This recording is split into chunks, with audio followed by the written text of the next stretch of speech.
చదువుకుందాం. ప్రకటన గ్రంథము 21, 11, 12 వచనాలు మనం చదువుకుందాం. దాని అందలి వెలుగు దగదగా మెరియు సూర్యకాంతం వంటి అమూల్య రత్నములను పోలి ఉన్నది. ఎత్తైన గొప్ప ప్రాకారమును 12 గుమ్మములను ఉండెను. ఆ గుమ్మముల యొద్ద 12 దేవదూతలు ఉండిరి. ఇశ్రాయేలు 12 గోత్ర నామములు ఆ గుమ్మముల మీద వ్రాయబడి ఉన్నవి. దేవునికి స్తోత్రం. ప్రియులరా, ఇశ్రాయేలు చరిత్ర అంతా జ్ఞాపకం చేసే వచనం ఇది. తరువాత భూమి మీద మానవులు పొందిన అనేకమైన శ్రమానుభవాలు ఉన్నాయి, సుఖాలు ఉన్నాయి. కానీ నూతన భూమి, నూతన ఆకాశంలో పొందే విలువైన సంగతులు, కాంతివంతమైన సంగతులు, దేవుడు స్వచ్ఛమైన వెలుగును, ప్రకాశతను తను ప్రేమించిన పెళ్లి కుమార్తె మీద ఎలాగా ప్రకాశిస్తున్నాడో చక్కగా ఈ వచనంలో వ్రాయబడి ఉంది. దేవునికి స్తోత్రం. ప్రభునందు ప్రియులరా, ఇక్కడ మనం చూస్తున్నప్పుడు ఈ వచనంలో దేవుడు ధర్మశాస్త్రం ఇచ్చినప్పుడు మనం నిర్గమాకాండములో 19వ అధ్యాయములో 18వ వచనంలో ఆయన మహిమను, ప్రభావమును వారికి చూపించాడు. ఏం చేశాడు ఆయన? ఆయన మహిమను, ప్రభావమును వారికి చూపించాడు. అంటే అది కేవలం ఆ సమయంలో చూడడం వరకే. కానీ ఇప్పుడు ఇది ఎప్పుడు చూపించబడిందంటే తన మనసులోనున్న ఆ ఆజ్ఞలను ఇశ్రాయేలుకు అందించేటప్పుడు ఆ సంగతిని చూపించవలసి వచ్చింది. దేవుడు స్తోత్రం. కొన్ని రుజువులుగా ఆ వచనం కనబడుతూ ఉంది. ద్వితీయోపదేశకాండములో 5:24 వచనంలో వారు ఏమంటారంటే, నీ మహిమను, ప్రభావమును మేము చూచి ఉన్నాం. నరులు నిన్ను చూసినప్పుడు చనిపోరని ఎరుగుదుము. మోషే, అయితే నీవే ఆయనతో మాట్లాడు అని అపవాది దేవుని మహిమను చూపిస్తానన్నా చూడనివ్వలేదు. ఒకసారి చెప్పండి అందరూ. చూపిస్తానన్నా చూడనివ్వలేదు. కాబట్టి ఇప్పుడు దేవుని యొక్క మహిమ స్పష్టంగా మనకి బయలుపడుతుంది. ఈ కొత్త ఆకాశం, కొత్త భూమి, అందులో ఉన్న పెళ్లి కుమార్తె యొక్క వైభవం ఈ వచనాలలో మనము ధ్యానం చేస్తూ ఉన్నాం. దేవునికి స్తోత్రం. హల్లెలూయా. కాబట్టి ప్రియులరా, 40 దినాలు మోషే ఉంటే 34:30లో ఆయన ముఖము ప్రకాశించింది అని రాయబడింది. ఏమైంది ఆయన ముఖం? నిర్గమాకాండం 34:30 చూస్తే అందుకు వాళ్ళు ఏమన్నారు? ముసుగు వేసుకోమన్నారు. అంటే దేవుడు కనబడదామన్నా లేక తన మహిమను చూపిద్దామన్నా చూడడానికి ప్రజలు సిద్ధంగా లేరు. సిద్ధంగా లేరు. రెండవదిగా మనం చూసినట్లయితే కల్వరి కొండ మీద మనం ప్రభు యొక్క శ్రమను చూస్తున్నాం. ఇది శ్రమానుభవం. మీద సీనాయి కొండ మీద మాట్లాడిన మాటలు అవి దేవుని ఆజ్ఞ యొక్క అనుభవం. చెప్పండి, దేవుని యొక్క ఆజ్ఞ యొక్క అనుభవాన్ని మనం చూస్తాం. దేవునికి స్తోత్రం. కాబట్టి ఇప్పుడు మనం గమనించేది సిలువ దగ్గర శ్రమ అనుభవం ఉంది. అందుకనే మనం చూస్తే సిలువ సన్నిధి, ఒకసారి చెప్పండి. సిలువ సన్నిధి అంటే సిలువ దగ్గర వారు ప్రభువును చూస్తూ ఉన్నారు. అక్కడ వారికి సహవాసం తగ్గలేదు.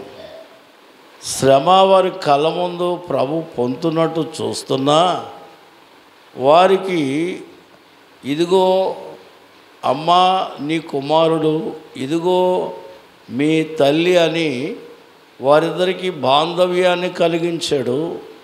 దాని తర్వాత ప్రభు తన సహవాసాన్ని బయలుపరిచాడు. దేవుని స్తోత్రం. అందువల్ల సిలువ సన్నిధి అంటే బాధ్యతలు. చెప్పండి, సంఘం ఏం సంపాదించుకుంది? ఆయన సహవాసము ద్వారా, శ్రమ ద్వారా కొన్ని బాధ్యతలు సంపాదించుకుంది. కొన్నింటి అన్ని బాధ్యతలు ఎక్కడున్నాయి? కాబట్టి ప్రభునందు ప్రియులరా, మూడవదిగా చూస్తే బోధ. ఏంటిది? బోధ. యేసు ప్రభు సీనాయి మనం చూస్తే ఇక్కడ మనం గమనించిన ఒలీవల కొండ దగ్గర ఆయన బోధించిన బోధ ఉంది. దేవుని స్తోత్రం. హల్లెలూయా. మనకి అపోస్తుల కార్యాలు 1వ అధ్యాయం 9 నుండి 11 వరకు చూస్తే ఆయన వారికి వచ్చిన మొదట 4వ వచనం చివరిదా ప్రభు వారితో మాట్లాడారు. మాట్లాడిన మాటల్లో వారు చక్కగా విన్నారు. 4 నుంచి 8 దాకా చూస్తే మీరు పైనుండి శక్తి పొందాలా. ఏం పొందాలా? పైనుండి. అందువల్ల ఇదేంటంటే ఆయన బోధ అనుభవం ఏంటి? మరలా వచ్చి నేను మిమ్మల్ని తీసుకొని వెళతాను అని చెప్పడానికి ఈ మాట వారికి దన్ను కలిగించేదిగా ఉంది. దేవుని స్తోత్రం. హల్లెలూయా. కనుక దేవుని ఒక కొండ దగ్గర దేవుని వాక్యము నేర్చుకున్నారు, ఆజ్ఞలు నేర్చుకున్నారు. దేవుని స్తోత్రం. హల్లెలూయా. మరొక కొండ దగ్గర వారు ఏమి నేర్చుకున్నారు?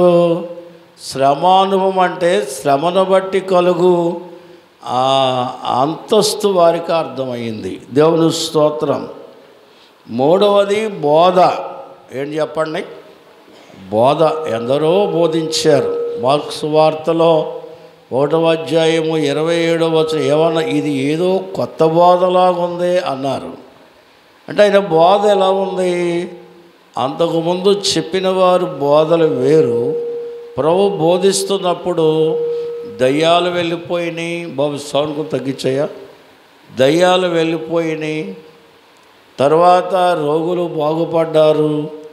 అలాగే పేదలకు సువార్త అందించబడింది. అనేక మార్పులు జరిగాయి. అంటే ఇప్పుడు ప్రకటనలో చదువుకున్నప్పుడు ఎత్తైన స్థలం కనబడుతుంది. ఏ స్థలం అమ్మా? కొత్త భూమి మీద, కొత్త ఆకాశంలో, ఆకాశం కింద ఒక ఎత్తైన స్థలం కనబడుతుంది. ఈ ఎత్తైన స్థలాన్ని మనం ఏమనుకుంటాం చెప్పండి? కొండ. ఇప్పుడు 3 దగ్గరలో 1 ఆజ్ఞ దొరికింది, 2 రక్షణ దొరికింది, 3 బోధ దొరికింది. దీనివల్ల క్రైస్తవ్యము దీవించబడింది కదా. మన క్రైస్తవులు దేనివల్ల? దేవుని ఆజ్ఞను, దేవుని యొక్క రక్షణ, దేవుని యొక్క బోధన బట్టి మనం స్థిరపరచబడ్డాం. దేవుని స్తోత్రం. అలాగే నిరీక్షణ. చెప్పండి, ఈ 3 అనుభవాల్లో మనకి ఏమొచ్చింది? నిరీక్షణ. దేవుని స్తోత్రం. ప్రభునందు ప్రియమైన వారులారా, ఇక్కడ మనం చూస్తే నూతన యెరూషలేము దిగివచ్చుట. ఏం దిగి వస్తుంది అక్కడ? నూతన యెరూషలేము. అంటే సూచనగా యోహానుకి ఇంకా ఆయన పరలోకానికి అంటే పూర్తిగా వెళ్ళిపోలే, దర్శనంలో చూస్తున్నాడు. అక్కడికి వెళ్ళి ఆయన అందులో జీవనం చేయలేదు, చూస్తూ ఉన్నాడు ఆయన. ఇది దర్శన అనుభవం అన్నమాట. అందుకనే ఇక్కడ మనం చూస్తే అత్యున్నతమైన స్థానం పరలోకం ఏంటండి? అందరు చెప్పండి. అత్యున్నతమైన పరలోకము నుండి పెండ్లి కుమార్తె దిగి వచ్చుచుండెను. నూతన యెరూషలేమును చూస్తున్నాం, పెళ్లి కుమార్తె యొక్క మహిమను చూస్తున్నాం. అందుకని నాలుగవది అనుభవం ఏంటి చెప్పండి? మహిమలో ఎదుగుటకు. అందరు చెప్పండి. ఇక్కడ ఏమి ఎక్కుతున్నా? మట్టి శరీరముతో సంఘములో పరిశుద్ధాత్మ వరాలతో సంఘం ఎదుగుతుంది. రేపు పరలోకంలో సంఘము అంటే నూతన భూమి మీద నూతన ఆకాశం అంటే ఇక సంబంధమేమి జ్ఞాపకము రాని మహిమ అనుభవంలో ఎదగడానికి ఈ ఎత్తైన స్థలము. చెప్పండి ఇది. అందుకని మళ్ళీ చదువుదాం 12వ వచనం. ఎత్తైన ఒక ప్రాకారం ఉండెను. అంటే ప్రాకారం అంటే ఇప్పుడు ప్రహరీ గోడలు ఎలా ఉంటాయి మన చుట్టూ? అంటే మన అంచనాకు దొరకని స్థానము మనం పొందుతున్నామనే సంగతి సాధారణంగా దేవుని పిల్లలుగా ఉన్నవారికి తప్ప ఇది ఎవరికీ తెలియనటువంటి ఒక క్రొత్త అనుభూతి అయి ఉన్నది. దేవుని స్తోత్రం. కాబట్టి ప్రభునందు ప్రియులరా, ఉత్సాహంగా మనము ముందుకు సాగడానికి ఇక్కడ ఏం కనిపిస్తున్నాయి? 12 గుమ్మాలు. చూడండి, చదవండి. అక్కడ 12 గుమ్మములు ఉండెను. 12 మంది దేవదూతలు 12 గోత్రముల పేర్లు యోహాను చూశాడు. అంటే దేవదూతలు కనిపిస్తున్నారు, 12 గుమ్మాలు కనిపిస్తున్నాయి. అంటే యెరూషలేము పట్టణము చుట్టూ ఎన్ని గుమ్మాలు ఉన్నాయి? మీరు నెహెమియా గ్రంథం 3వ అధ్యాయం చదువుకుంటే అక్కడి నుంచి ఇంకా చివరిదాకా ఇందులో కొన్ని గుమ్మాలు ఉంటాయి. మత్స్య గుమ్మం అని, నీటి గుమ్మం అని, గొర్రెల గుమ్మం అని ఇలాగున్నాయి. ఎన్ని గుమ్మాలు? అంటే యోహాను గారికి ఏం గుర్తు రావాలి? ఈ పట్టణం వేరు, ఆ పట్టణము, దీనికి గుమ్మాలు ఉన్నాయి, దానికి గుమ్మాలు ఉన్నాయి. ఈ గుమ్మానికి ఆ గుమ్మాలకి వ్యత్యాసం ఏంటంటే అవి మహిమకరమైనవై ఉన్నాయి. ఏమై ఉన్నాయి అమ్మ? మన గుమ్మంలో కొంతమందే పడతారు, కానీ ఆ గుమ్మములో ఎన్ని వేల మంది అయినా పడతారు. కారణం ఏంటి? వారు మహిమ శరీరదారులై ఉన్నారు. దేవునికి స్తోత్రం. గట్టిగా చెప్పండి ఒకసారి. దేవునికి మహిమ కలుగును గాక. ఇశ్రాయేలీయుల యొక్క ప్రత్యక్షము గుడారం చూస్తాం. ఈ 12 గోత్రములు ఈ ప్రత్యక్షము గుడారములో గుడారము చుట్టూ 4 గుంపులు ఉంటాయి. ఎన్ని గుంపులు? 4. సంఖ్యాకాండములో 2వ అధ్యాయము 1 నుంచి 9 వరకు చూస్తే అక్కడ 3 గోత్రాలు తూర్పునుంటాయి. ఎన్ని గోత్రాలు? 3. అందులో యోదా, ఇస్సాకారు, జబూలూను ఉంటారు. ఈ 3 గోత్రాలు ఏ పక్కన ఉంటారు? తూర్పు పక్కన ఉంటారు. అంటే దేవుడు ఎన్ని కార్యాలు చేసినా పాపిని తక్కువ చేయలేదు, కొంచెంగా చూడలేదు, తక్కువగా చూడలేదు. భూలోకములో ఏమి చూశారో పరలోకములో అంతకు మించిన మహిమ. భూలోక గుడారానికి పరలోక గుడారానికి ఉన్న వ్యత్యాసం చూస్తాం ఇక్కడ. దేవుని స్తోత్రం. 2వదిగా మనం చూస్తే పడమర. చెప్పండి. తూర్పు తర్వాత పడమరే కదా? నేను కరెక్ట్గానే చెప్పానా? ఒకసారి చూడండి, కరెక్టేనా? ఏమ్మా చెప్పండి. మరి మీకు ఎంతవరకు తెలుసు? నాకు తెలియదు. తూర్పు పడమరేనా? వెరీ గుడ్, మంచిదే, దేవుని స్తోత్రం. కనుక సంఖ్యాకాండంలో మనం చూస్తే 2వ అధ్యాయం 18 నుంచి 24వ వచనం వరకు ఏం కనిపిస్తున్నాయి అంటే, ఇక్కడ మనం చూస్తే ఎఫ్రాయిము, మనస్సే, బెన్యామీన్ ఈ 3 గోత్రాలు పడమరున్నాయి. తూర్పేమో యోధా గోత్రము, మరి మనం చూస్తే ఇశ్శాఖారు గోత్రము, జబులోను గోత్రము. అలాగే 3వదిగా చూస్తే దక్షిణం. ఈ దక్షిణం సంఖ్య 2 10 నుంచి 16 వరకు మనం చూస్తాం. రూబేను, సిమియోను, గాదు.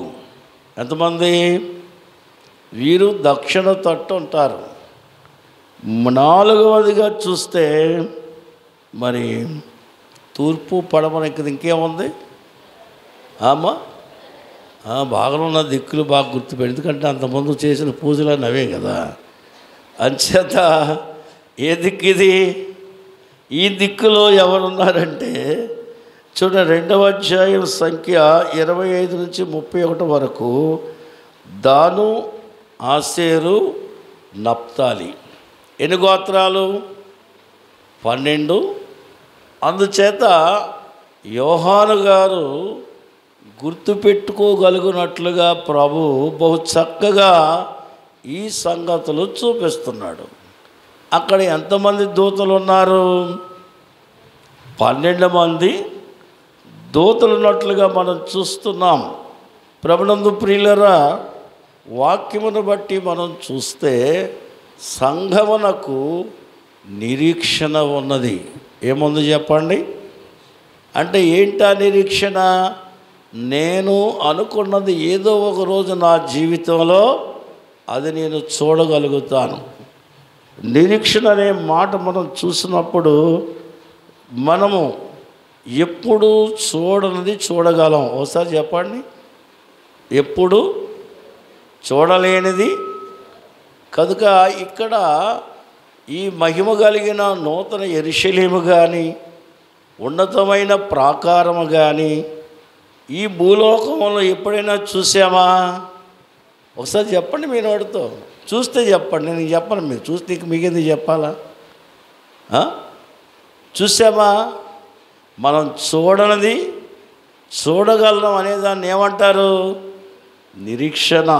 దేవుని స్తోత్రం. రోమాపత్రికలో 8:25 వచనం చదువుదాం. 8:25 ఎవరైనా చదవచ్చు, పర్లేదు. మనము చూడని దాని కొరకు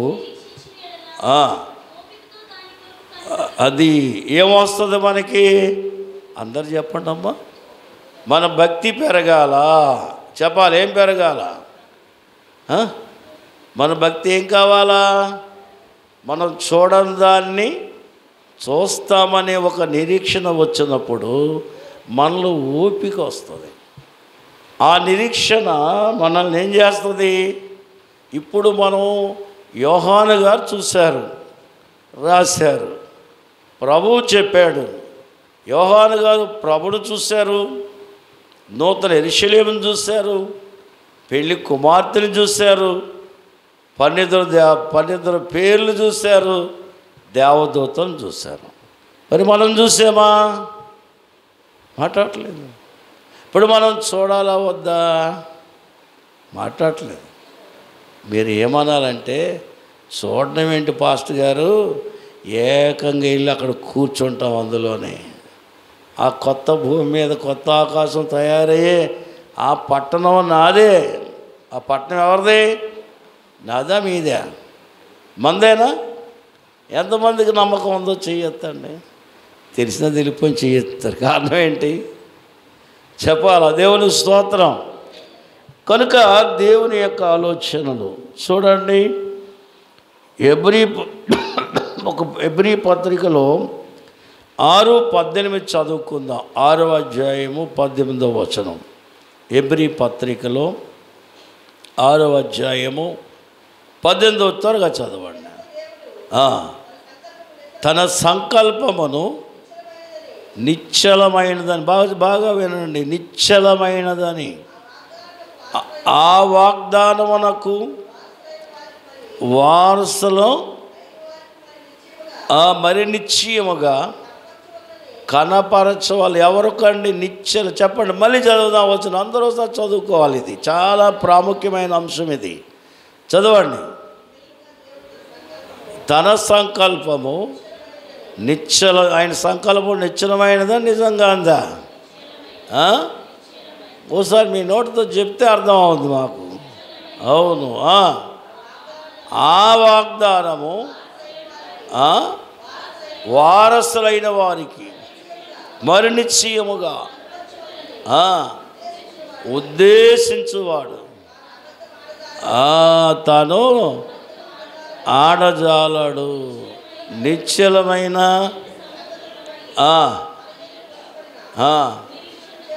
అమ్మ ఏమది? నిరీక్షణ అంటే అంతకంతకి నీకేం పుట్టాలి? కష్టం ఎక్కువైనా, శ్రమలు ఎక్కువైనా, ఇబ్బందులు ఎక్కువైనా, అవస్థలు ఎక్కువైనా నిరీక్షణ పెరగాల. దేవుని స్తోత్రం. హల్లెలూయా. ఎందుకు అంటే యోహాను గారికి దేవుడు ఏది బయలుపరిచాడో, ఏది బోధించమని సంఘానికి చెప్పాడో, అది సంఘం యొక్క విలువలను దేవుడు ఎక్కడ చూపిన దాని అంతటికీ మనం ఏమై ఉన్నాం? వారసులమని చెప్పండి. కాదా? కాదా?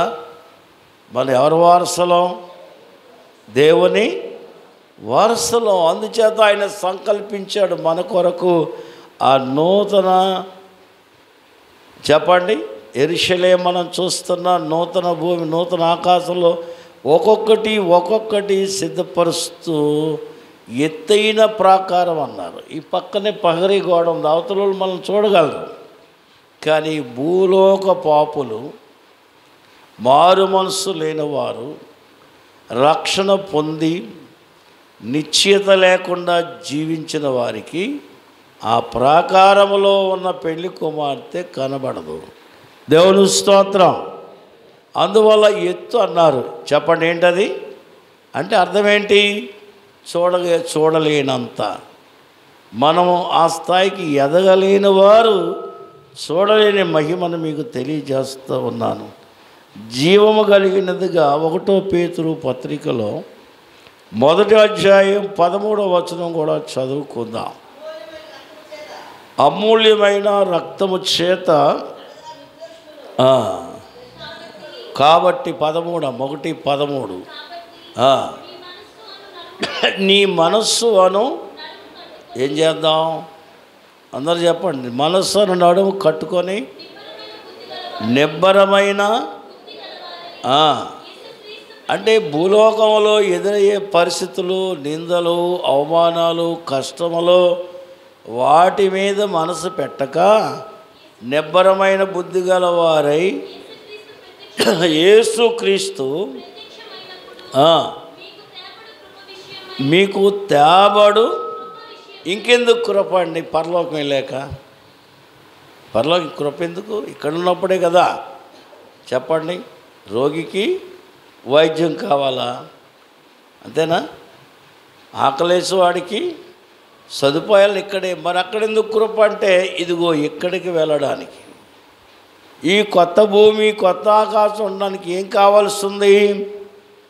ఆయన ప్రత్యక్షమైనప్పుడు నువ్వు ఆశించేది మేఘం ఎక్కానని కాదు, ఆ ఉన్నతమైన స్థానానికి నేను చేరిపోవాలి. దానికి నీ వల్ల కానిది ఎవరి కృప వల్ల జరుగుతుంది? ఇది దానికి నీ భక్తి సరిపోదు, నీ బలం సరిపోదు, నీ యథార్థతను బట్టి ప్రభువే నిన్ను అక్కడికి చేర్చనై ఉన్నాడు. దేవునికి స్తోత్రం. అందువల్ల మాకు నిరీక్షణ ఉంది అన్నాడు పేతురు. ఏముందట? ఏ నిరీక్షణ?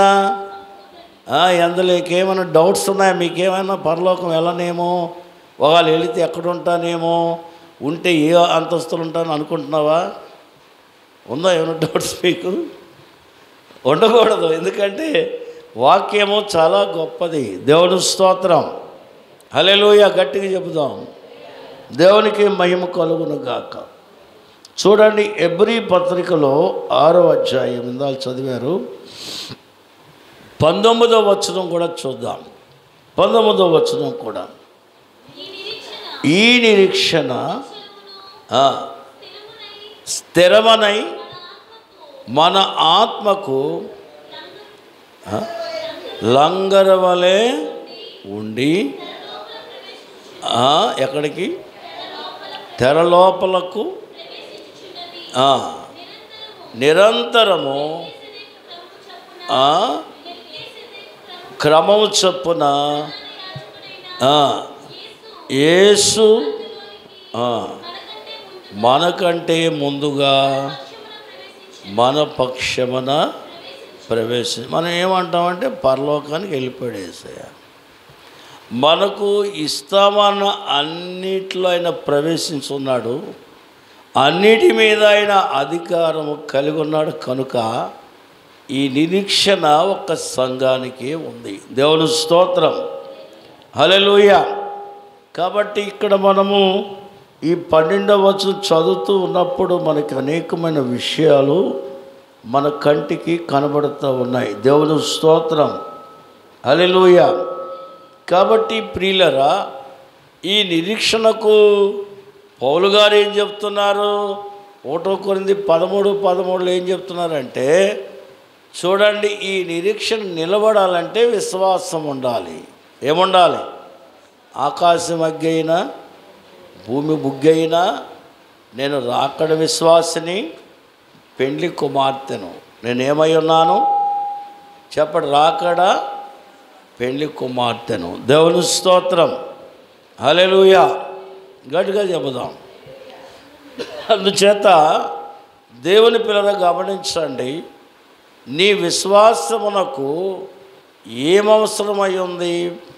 ప్రేమ అవసరమై ఉంది. ఏముందండి? ప్రేమ. ఈ ప్రేమను బట్టి ఈ నిరీక్షణ చెదరకుండా ఉంటుంది. కనుక విశ్వాసమును ప్రేమను చెదరనీయకుండా భద్రపరిచేదే నిరీక్షణ. దేవుని స్తోత్రం. అందువల్ల ఈ 12వ వచనం మళ్ళీ చదువుదాం.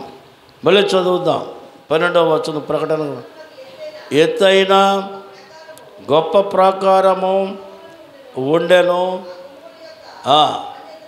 దేవదూతలుండిరి, గోత్రములు ఆ గుమ్మముల మీద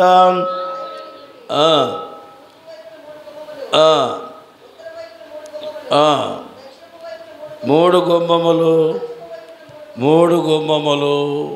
4 మూలు ఎంత? 12. చెప్పడు 2 12 ఎంత? 24. 12 ఎంత? తక్కువని చెప్పాలా మరి? 140. బ్యాంకు వాళ్ళు కూడా ఉన్నారు, వెంటనే వాళ్ళు తీర్చింది. లెక్కలన్నీ వాళ్ళు ముందే రెడీగా ఉంటాయి. 144. మరి ఇశ్రాయేలీల యొక్క గోత్రీకుల్లో 144,000 మంది ఉన్నట్టు మనం 15వ అధ్యాయం ప్రకటనలో చూడగలం. 16 అక్కడక్కడ వారు అగుపడుతూ ఉంటారు. దేవుని 14లో కూడా మనం చూస్తాం. దేవుని స్తోత్రం. అయితే ఇప్పుడు కలిపి 12 మంది అపోస్తలు. ఎంతమంది? కాబట్టి ఇక్కడ 7 12 ఉన్నాయి. ఎన్ని 12? వచ్చే వారం ధ్యానం చేద్దాం, టైం అయిపోయింది కనుక. దేవుని స్తోత్రం. ఇప్పుడు చెప్పండి, మనము దేనికి హక్కుదారులం? నూతన యెరూషలేమునకు హక్కుదారులం, నూతన భూమికి హక్కుదారులం, నూతన ఆకాశానికి, దాని మీద తయారయ్యే అద్భుతమైన పట్టణం, దీనికి కూడా 12 గుమ్మాలే ఉన్నాయి. దేవుని స్తోత్రం. వచ్చే వారం మరి ఇంకా వివరంగా మనం ధ్యానం చేసుకుందాం, ప్రార్థన చేద్దాం. ప్రార్థన. నిరీక్షణకర్త అయిన దేవుడు మనకు గొప్ప నిరీక్షించేవాడు కనుక, దయానిధివైన మా తండ్రి, బిడ్డలైన వారిని దీవించుము. ఈ మాటలు నీ సన్నిధిని జ్ఞాపకం చేసుకొని దీవించమని యేసు నామమున అడుగుచున్నాము తండ్రి. ఆమేన్. కూర్చుందాం.